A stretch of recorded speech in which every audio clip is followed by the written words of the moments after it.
Hey, welcome to another edition of A Warrior Spirit, where we enable the inner warrior to shine in their light. And today I'm blessed to have a guest, a former coworker of mine and friend, Elizabeth Blann. Elizabeth is an investor and a go-getter, and just a all-around powerhouse with a great message and a great spirit. Elizabeth, I appreciate you joining me today. Thank you for your time. Thank you, Daryl. Thank you for the invitation. I know that you are all those things that I just mentioned, and having worked with you in the past, I know I really appreciated your drive and your integrity and all of that you embody. Where did that come from, and where did that start? You grew up as a single child. Was it a happy childhood, a tumultuous childhood? What shaped you? I would say it was probably a mix of both. I'm from Orlando. I grew up there until I was 11. My mom and my dad were not together most of the time. And that was definitely for the best, looking back on that as a grown up, even I think as an adolescent, reflecting on those times, like they made a good decision to not be together. Yeah. And I think I'm fortunate to have that perspective as a young person. My dad was an alcoholic, and I say was because he's dead now. I don't think it's something that you overcome. But you, as an alcoholic, I feel that it's something that is a decision that you make every day to choose not to drink. Mm-hmm. So he was an alcoholic for the majority of his life. And as my family put it, he had his demons. But as a grown up now, I just feel that he had a lot of pain. Yeah. And I learned a lot, actually, from him in the things that he chose to do, or maybe he wasn't choosing to do, but the alcohol influenced his decisions. And I think that really helped shape me into the person that I am today. There were just a lot of big moments in my early years that I felt were defining moments. What was an age frame where you had that aha, this is the path I'd rather choose? Probably late middle school, early high Okay. school, when Mm-hmm. some of my friends were starting to, get their own imaginations and figure out what a fun time looked like for them. Mm-hmm. And it no longer played into how I wanted to spend my time. So I had this great friend, his name's Alex, and I haven't heard from him for years, but we were best friends in high school. And prior to that, he and I were super close, and he grew up with a family dynamic that was similar to mine, where his mom and dad were both pretty heavily they were alcoholics. And I remember him smoking, and I was like, Alex, what are you doing? He's like, well, my family smokes, so I smoke. I'm like, well, that's a decision that you're making for yourself. And he's like, well, no, my family is full of alcoholics, so I'll probably be an alcoholic too. And I think that was one of those big moments after hearing him say that I decided for myself, well, no, actually, Yeah. you don't have to become an alcoholic just because your parents are. I think that you're probably more liable to be if you allow it, Right. if you're not aware. But yeah, to me, it gave me some perspective, and I took a step back, and I was like, look at my life around me. Let me assess who I value and who I want to emulate, and who has really challenged my life in a negative way. And don't be like that. Be like this. And I'm so thankful for him for saying those words. Well, it's amazing that you had the insight at that young age to have that aha moment, because it does go back to the argument of nature versus nurture. And, there's the old story out there of, the two children who grew up in an alcoholic family, and one grew up an alcoholic and one didn't. And they asked both of them, why are you an alcoholic and why are you not? And each said, look at what I came from. How could I possibly have been anything other? Right. They made that conscious choice that, oh, this is all I know, so this is what I'm going to be, or this is what I know, so I don't want any part of that. Mhm. Right. And at a young age, you made that conscious effort. How did that shape you moving forward? What propelled you into the better life? Like what choices did you make to? Oh, well, I definitely wasn't the most popular kid in school, because I chose not to drink or smoke. I didn't do any drugs, and I had a steady boyfriend from ninth grade to 12th grade. I was pretty consistent, Mhm. and it didn't make me the most exciting person, but it was a decision that I made for myself, because I thought high school, college, this is really where I have to buckle down, and I've got to get it right, because things can so easily fall apart. It's after college that maybe I can, turn up a little bit. You want to lay the foundation so that you can have the options down the road. Yeah. Down the road after college, how soon till you found the love of your life and the life you're living now? So after college, I graduated a semester early, and I thought, on one hand, like, go me, I'm doing this. And on the other hand, all of my friends were staying for 4 full years or longer. So I graduated, and they were all very busy with school. So I continued to work. And in college, I will say, in college, I busted my butt working. I've been working, on and off since I was 11. And um, and so in college, I went there and had my, what is it, like 12, 18, I had 18 credit hours per week. And that's, but that's just 18 hours spent in school. Right. I was used to spending more time in school and having a job. So you go from 18 hours a day, or well, what is it? And when you're in school, it's like 6 hours a day times 5, so 30 hours down to 18 hours in college. I'm like, I need a job. I need to work. I'm bored. Right. So I continued to work and save, and paid for my college. I worked a lot of different jobs. I was I was like Clark Kent. So by day, I worked at the Publix bakery. I worked at Publix because not because they paid a whole lot, but because they had tuition reimbursement. Mm. So I chose to work at a place that helped me pay for college. So I had my hairnet and my goofy non-slip shoes, and my Publix button down, and you wouldn't recognize me. And then by night, after I got my schoolwork done, I'd go to the nightclubs on Thursday, Friday, and Saturday, and I was a VIP bottle service manager. So I was like two very different dynamic people. Yeah. You wouldn't even recognize the two. Um, so yeah, I worked a lot, and put myself through. So when I graduated early, I was very bored. And I also graduated in 2009, so right after the recession hit. Mhm. And unless I wanted to sell knives door to door, there was really not many options out there for me. So I decided to backpack Europe. So I did. By yourself? Initially, yeah, I bought my plane ticket. I researched a lot, didn't really care where I went in Europe. I just knew I wanted to go. I had wanted to travel abroad, but traveling abroad is pretty expensive, and you're being held to someone else's schedule.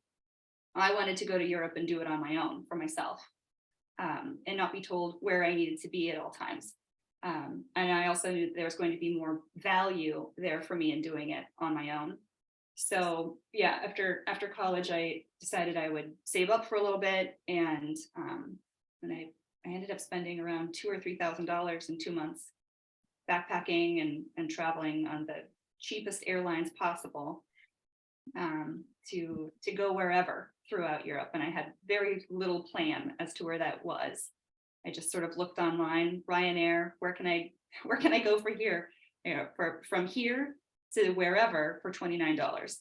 And I Yeah. would, And did you stay at like hostels or little Airbnb type European style things or? Mhm. Yeah, hostels mainly. I I ended up having some friends over there, who I became very close with and still love. Um, it when I was in college working the nightclubs, they were promoters outside. Hmm, So we really didn't have that many conversations. It was more in passing, hey, good luck tonight. Gotta right. hustle. And so I posted online, I'm going to Europe, and they reached out and said, hey, we're actually going to be spending a couple months in Poland. Why don't you pop on over and we'll all hang out. I'm like, cool. Now I know somebody in Europe. Yeah. Wasn't expecting that. And it was so fun. So I went over by myself, ended up having some friends from the States, who were there, and they had a place. So I was able to crash there. And then we did a bit of traveling around together as well. Well, here's the cool part because for those who don't know, Publix is a grocery store in the Florida area, and so your your dynamic is you learned the work ethic from an established place where you have to show up on time and do your job and all that, and then you learn communication and sales skills at the nightclub, and then you were able to mix both of those as you go over to Europe, because to be a woman on her own in a foreign country, A, you have to have self-awareness, B, you have to have communication skills and sales skills to find those safe places to be and stay. And so your US jobs trained you for your European experience, right? Mhm. And you made those connections, and so now how long did you stay over there? I was there for a couple months. I just kept extending it. I bought a one-way ticket. Okay. I just wasn't really sure what my game plan was. I was just going to go do it. And when you came back, you said, okay, it's time to come back. What was your game plan there? Because you pretty much left every game plan to go to Europe. Yeah, I could have done the safe thing, and that would be go to Iowa, which is where I moved to when I was 11. My mom and I moved to Iowa. So I could have moved back there after college and figured it out. But I decided to stay put in Florida where I'd gone to college. Um, and so my game plan when I came back was get a job. And unfortunately, that's one thing that I wish for my younger self, that I could have just let go a little bit and enjoyed the experience of being overseas. But almost every day I was online submitting job applications with my resume, going to those little cafes and plugging it in, like, I'll take anything reasonable anywhere in the United States, please hire me. And Mm, so I wasn't getting any interviews. So why come home so soon? There's nothing really for me to return to. right. What was your degree in? My major was marketing, and my minor is international business. So the international business would have served you well overseas. Um, Not a big call back in the early 2000s here, and especially for marketing, that was a downturn of the economy, and things were flooded with marketers. So fresh out of college, and I only know that because that's the same time that I got my bachelor's in graphic design, and I went from all these high paying opportunities to, well, suddenly the market's flooded with people with 20 years of experience. So it was like, okay, what do you do next? Right. So that's what led me to entrepreneurship. What did you pivot into? Property management. I had attended a job fair at my college in December before I graduated. And I picked up a business card, and I had been staying in touch with a company who had multiple opportunities for manager in training, their manager in training program, which didn't have a set start and end date. It was just as soon as they have a new property that opened up, they would take their manager in training and place it there, and then they would have an opening. So they never really knew when they might have an opportunity for me. So a few months after I returned, I got a phone call and said, hey, would you be interested in moving to Texas? And I said, I've never been to Texas. Absolutely. Let's go. Vastly different from Iowa and Florida. What part of Texas did you end up in? Houston. Yeah, vastly different. I lived in Dallas, so I'm familiar with Texas for sure. And it's funny because I grew up in Iowa, so we had similar backgrounds without knowing it. Although I haven't made it to Europe yet, but I will. So you moved to Texas. Did you buy the hat and the buckle and the boots? Did you immerse yourself into the Texas life, or how did it go for you? No, I showed up in my little 2-seater car, and that I later totaled. And I had it just packed to the brim with all of my stuff. Mm-hmm. Show up at the gates to the apartment complex, and I can't get in. So locked out of my new home. It's about 2 a.m, and I have no idea what to do. I can't really leave my car parked anywhere for too long because some of the stuff is on top of the car, and it's also everything that I own in this car. I don't really know where I am, if the area is good or bad. Mm-hmm. And so I called up a friend who didn't even remember me. I found him on Facebook, and I said, hey, we are part of a scholarship program together. We met 4 years ago. Do you remember me? I need help. And he's like, no, but I don't remember you. And it's 2 a.m. But if you need a place to crash, come on over. And so that was my first friend in Houston. His name's Denver. Nice. See, those communication skills serving you well again, right? So did you get into your apartment eventually? Eventually, yeah, not that night. Apparently it had been left unlocked for me, and there was no way I was going to go into an empty, unlocked apartment at 2 a.m. Not for me. Right. So I went in later during the day after I met my boss, and she said, here's your apartment. There's no squatters in here. You're safe. Okay. And so how long did you stay in Texas? Boy, all of 10 months. That's about right for Houston. What took you away? I loved property management, but the company, their management style was not a good fit for me. So I decided if I'm going to get out of here, I'm going to have to do it on the down low, because I'm very afraid of my boss. And so I went on Craigslist, which was where you sold stuff back in the day. And now I think it's more Facebook Marketplace. I wouldn't go on Craigslist for anything at this point. So anyway, this guy, Jesse, he responds, and he comes over to my house, and he says, yeah, I'll buy your couch, and I'll buy your plates. And what's your plan? And Jesse's my age. And I was like, I don't know, I'm young and friendly. So we start chatting, and he says he's going to Wyoming for the summer. They're only open from April until October. Otherwise, it pretty much gets snowed in to the point where it's difficult to remove the snow, so they just shut it down. And this is out in Moran, Wyoming, which is, I believe, just north of Jackson, Wyoming. So he's like, well, you don't have anything figured out? You know where you're moving? And I'm like, nope, just know I'm moving. So he's like, well, why don't you come to Wyoming? I said, sure. Sure, why not? I mean, you're talking to someone who used to throw a dart at a map and just go wherever it would land. So I understand the spirit. Uh-huh. Yeah, I understand the spirit, but it is abnormal for young women to just, hey, met you off Craigslist, let's go to Wyoming, right? That's not a safety tip we're passing along to others today, right? No, and to be clear, I didn't, I didn't like climb into his windowless van and was Right. in Wyoming that moment. Yeah. But Didn't say want ice cream on the side of the white van, right? Yeah. puppy, yeah.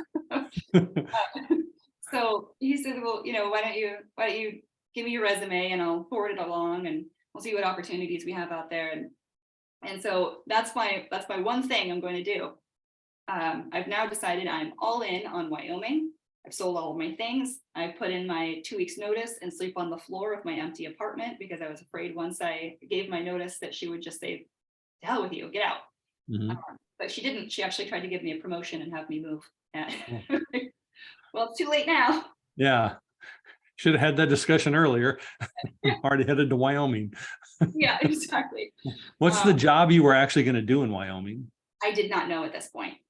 You just go to Wyoming. Yeah, he said they have a really hard time filling positions, and so much so that they have to have, I think it's J1 visas. So they Okay. end up Yeah. getting a lot of people from Jamaica and the Bahamas to come out Yeah. because they just can't fill the positions with US applicants.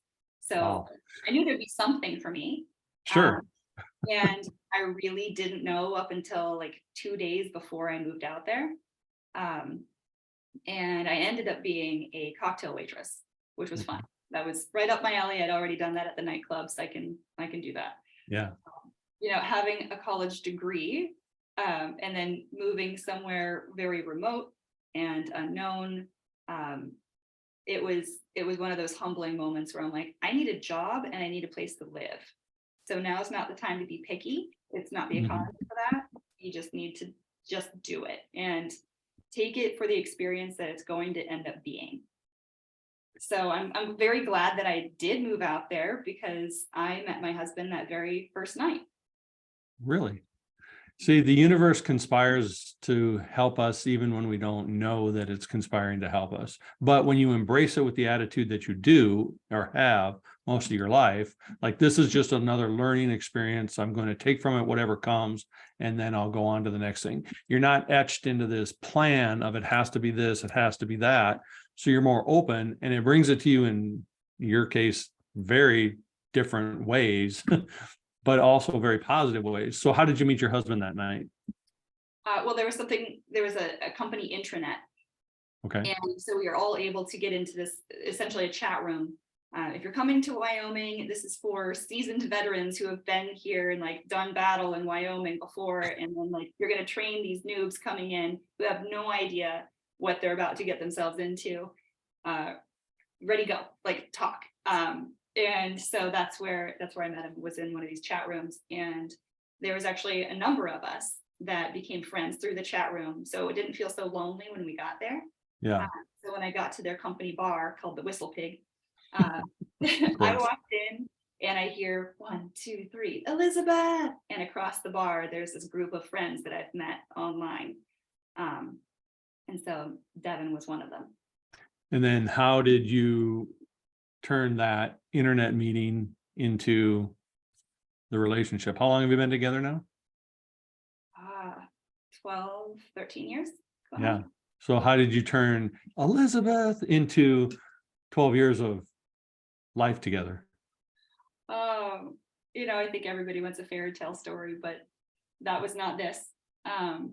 We met at the bar, and he had his arm around another girl, and I had a boyfriend at the time, and I just thought, we'll be friends.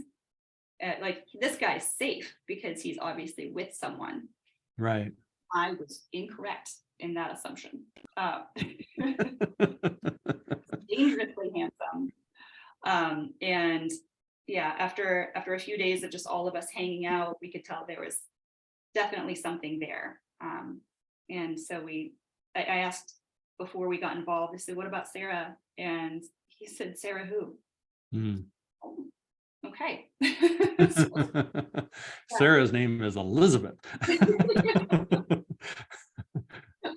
So dangerously handsome and outrageously cute is a dynamic mix. And, it's not uncommon for chemistry to take over, So how long did you two spend in Wyoming? We were there for 3 months. Yeah, three or 4 months. We weren't there for the entire stint. Um, and it was just not a very good fit for a lot of people. You saw throughout the season, a lot of people would end up quitting. It's extremely remote. You're around only the same people at all times. There's really one thing to do there for entertainment at night, and that's to go to the bar. So a lot of people would end up getting in trouble. Mhm. And it takes all types to go and fill the position, and it just wasn't a very safe feeling place to be all the time. So he and I ended up moving away. He chose California, and I didn't know where my next place was going to be. So I was visiting my dad in Colorado, and he got a job in San Francisco, and he said, why don't you come out and visit me? And I'd never been to California, and he and I weren't necessarily meant to be more than just the summer. And so I was surprised to get this phone call from him with an invitation. And I said, yeah, let's see what happens here. Like, we're out of this bubble, we're out of this little snow globe that we'd been living in. Let's see how this plays out. But I'd also already booked my flight and got my visa to move to Australia. So I wasn't looking for something long term. I was just looking for, friends and fun. And then I was moving to Australia, and I was going to be there for a year. So I was not prepared to get attached to anyone or anything at this time. But I came out and visited, and then helped him find an apartment. I pushed him to get something much smaller and farther away from the city center than he wanted, but it helped him save money and clear his debt. And I ended up living in that apartment with him later on after I came back from Australia. So you actually did go to Australia. Did you stay the entire year? No, I stayed 5 days. Daryl, I sold my car. It looks too much like Wyoming. I'm going home. Oh man, that's one of those decisions. I was like, no one's going to make this decision for me. I'm not going to stay because of a boy, even though I'm definitely in love. I'm not going to stay because my parents are afraid that, I might meet someone over there and never come back, or like maybe I'll be in danger. I'm going to go because I really want to go, and maybe finally use my international business minor. And how old were you at this time? 21. Okay. Maybe 22. Yeah. Okay. So I'm over there, and I just am so just sick and sad, like, what have I done? I left this great dude at home, but no, come on, be like a strong woman here. Don't think about the boy, think about yourself. You've got this, And I'm like, no, something's missing here. My dad had also gotten pretty sick. My uncle was terminal. My great grandma was not doing well. And, even though I had everything lined up for a really cool and successful year in Australia, I got there, and it took boots on the ground in Australia to realize, Liz, what are you doing? This is just not a good time. And you made a bad choice here. So I ended up turning around and going home. But see, that's again another thing that I love about you is that you stuck to whatever your plan was. Like, I'm just going to go do this, hell or high water. But B, you were able to pivot off of that, because a lot of people make those type of decisions and then they try to force that decision to work because they've made this plan and they've made this goal and they've bought the ticket and it's a year goal, and then they stick to that because they've invested so much time and energy into it. But you are smart enough nope, this isn't working, isn't for me. I'm going to pivot right now. Mhm. So you came back and you knocked on his door, or did you let him know you were coming back? I mean, what happened? Yeah. I came back, and he picked me up from the airport, and he said he was the happiest man in the world, and we were going to, do this right. And from then on, it was, he and I, ride or die. Nice. And in that ride or die, I know that it hasn't all been sunshine and rainbows and unicorns and fairy dust. There's been some hard times too. You've overcome a lot in that 12-year relationship. Would you care to share some of that? Yeah. So alcohol is definitely a touchy subject for me, and it's something that I struggle with. Um, Not just managing on my own. I'm very aware of when I drink, how I'm feeling, under what conditions. I've got to make sure that I'm feeling safe before I start drinking. I take my own sort of emotional temperature. Am I sad? Well, then it's not a good time to drink. Am I angry? Definitely not a good time to drink. So there's really just, I put a lot on myself before I have a glass of wine. And Mhm. I think that's probably pretty unique, because I kind of wish that I didn't have all that weight associated with alcohol. Kind Mhm. of wish I could have a glass of wine and not really worry about it so much. Um, but I do it to myself, and then I do it to others. So I put a lot of pressure, and um, and strain on the relationship, definitely unnecessarily sometimes. And then there are times where I've done it, and it needed to be done. Um, so I've battled with that internally. He and I had a really rough year that brought us together quite a bit, actually. 2019. Well, let me back up. Um, we did a lot of fun things together. We've traveled all over the world. Um, for our 2-year anniversary, that's when we decided we are going to start a family now. After being married for 2 years, let's do this incredible trip where we know, like, we can't do this with kids. So we decided we were going to go to Africa, and we camped for 2 weeks in Africa.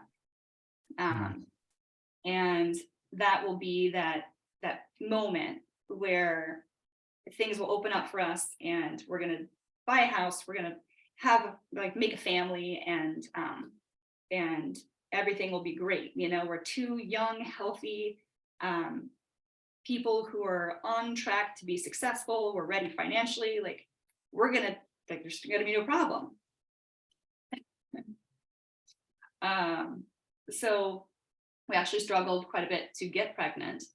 I After a year, they really won't talk to you as a female. If you're struggling getting pregnant, the gynecologists say that you need to be trying for a year before they'll put you on anything, Mm. or help you get pregnant. But statistically, most women, I think it's like 60% of women are pregnant within the first 3 months of actively trying. So by a year, the odds are way less. And it's disheartening. So they finally looked at me and they said, "Oh, you have an enormous cyst on your left ovary." And so they removed that, and then found that my right fallopian tube was blocked. Mm. And so there was no way I was going to get pregnant with all of that. Ended up having the surgery and got pregnant with Audrey a couple months later. And I maintained a course of fertility medication. And that's the only way that I've ever been able to get pregnant. And I've been pregnant 5 times now.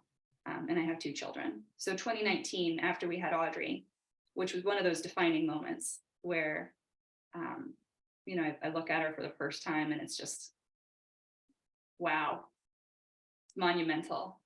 Mhm. Everything I do for you from this moment on.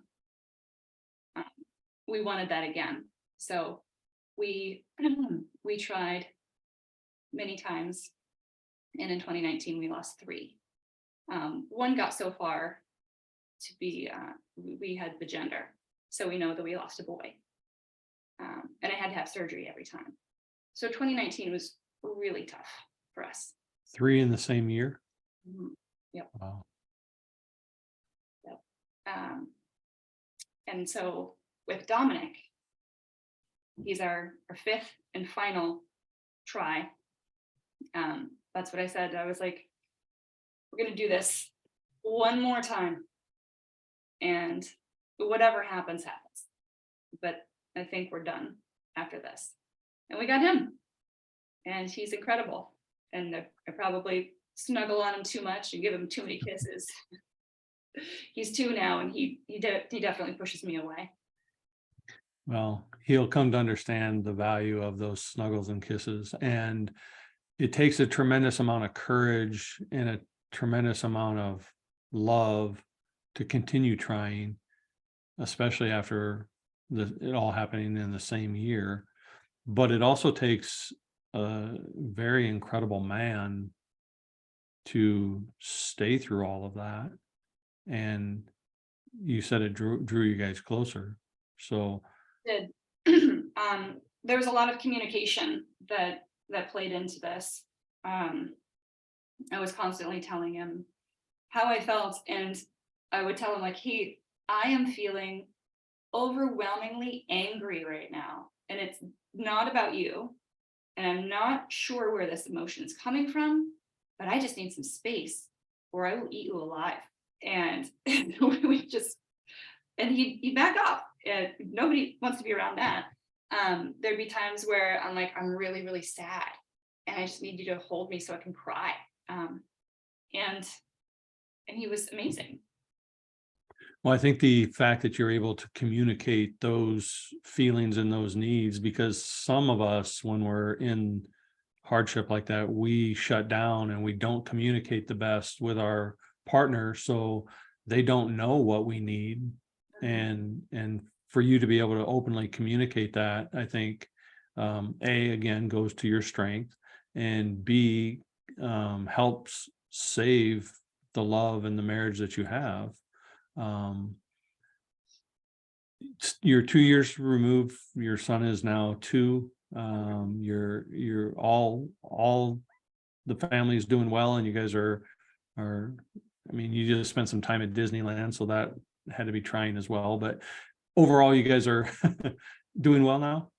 Yeah, overall, last year, 2022, I was laid off. You mentioned that we were co-workers. We Mhm. each worked for a real estate company that was hit hard, and they made some changes, and I was part of a mass layoff.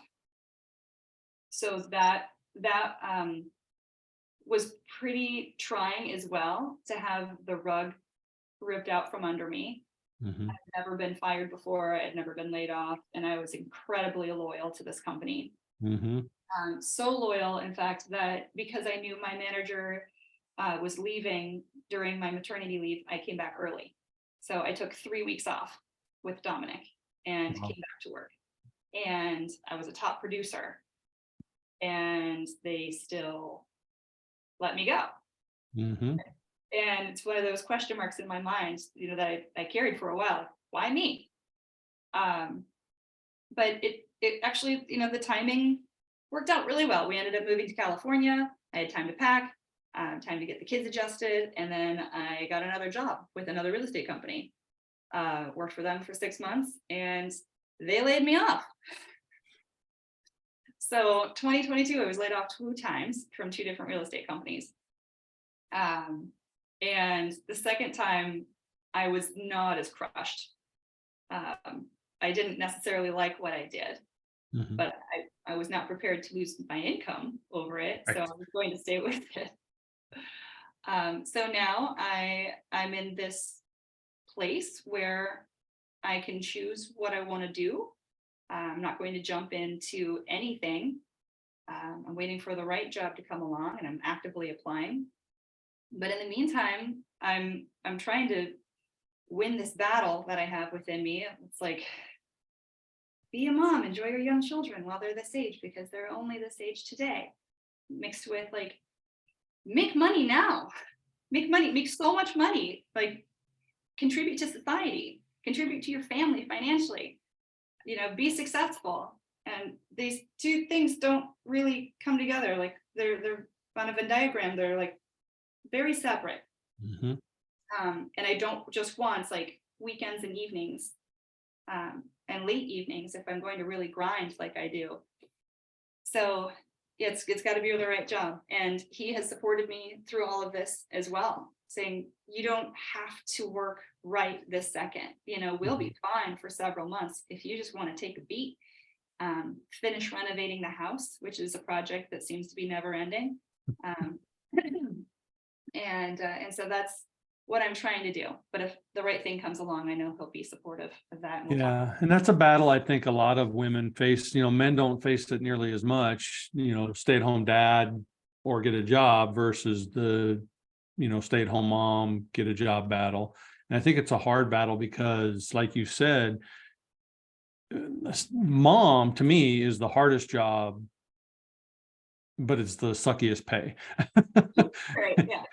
But and so you want to contribute to society by doing something and using your knowledge and your degree and your experience to kind of be productive outside the household. So it's really an internal battle that can play havoc on just who you are and who you define yourself by. So what kind of tools are you using to win that battle with yourself? Oh, Daryl. I have highs and lows.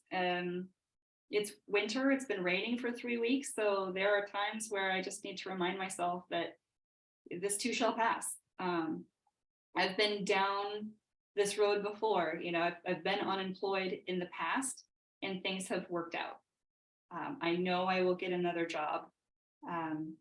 Tools that I've used, Devin and I just talking about our finances and really sitting down, taking a good, hard, realistic look at our spending. Is there anything that we can do to cut back? I'm very frugal as it is, so there weren't too many places that we could cut back, except for the home renovation. So there's just some projects that I can busy myself with until I find something else. There's a few mantras that I do use. I don't have post-it notes on my wall or anything, but things that I remember that help me on a daily basis. And that's having an attitude of gratitude. Every setback is a setup for a comeback is a big one that I think very much applies to me right now. And be the change that you want to see in the world. Absolutely. Yeah. So having an attitude of gratitude right now, I'm looking at my family. They're healthy. I'm healthy for the most part. I mean, they're kids, so they bring home diseases all the time. But Yeah. aside from the common cold, we're all good.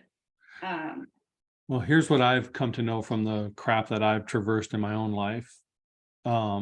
If you can't be grateful for the little things, you won't have room for the big things. And it's easy to be grateful when you're sitting at a buffet, but it's when you're sitting hungry and still can show the gratitude that the universe conspires to bring you to the buffet. And when we're sitting in our crap, we don't sit there and go, hey, thank you for the preparation. Like, I know down the road, this is going to be wonderful, right? But we still have to get through it. And so I tell my clients, like, if you're in that much crap, just look for your pony, because there's got to be a pony in there somewhere, right? You don't get that much crap without the horse. So you find your gratitude, like you say, and you work your way through it. And then, you sell your stuff on Craigslist and you end up in Wyoming meeting your husband. Like, the universe takes where you're at and prepares you for those future things. So I think your attitude and your drive and your determination is one of the reasons that I've loved having you part of my tribe. If you were to impart one word of wisdom through your journey onto somebody else who's going through struggle, what would you tell them? One word. Well, not one word, but one idea. Perspective. I think having perspective, seeing it from another angle can be extremely helpful. I think, for me personally, when I became a mom, it gave me an extra set of lenses, two actually. I now see the world through my child's eyes and also through my mom's eyes. And seeing things through my own, like, if I take a step back and I assess the situation, looking through these different sets of lenses, I see things completely differently. And so I think that would be it, take a step back and have a little perspective. Well, I ask all of my guests, because you're in my warrior spirit tribe, what does having a warrior spirit mean to you?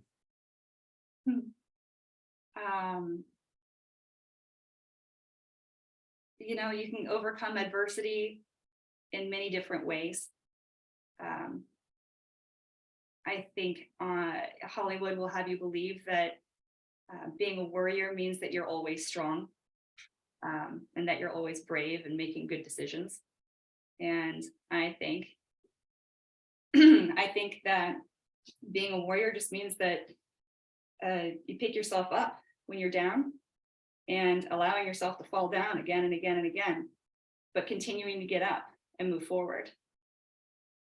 Absolutely. And I love that. That's what I view our tribe as, people who dust themselves off and lean into the others when they need it, because we can't get through this on our own. And, you truly embrace what I embody as the warrior spirit. I appreciate your time today. Thank you for doing this, and can't wait to see your next adventure. Thank you, Daryl. All righty. Have a blessed day. Bye.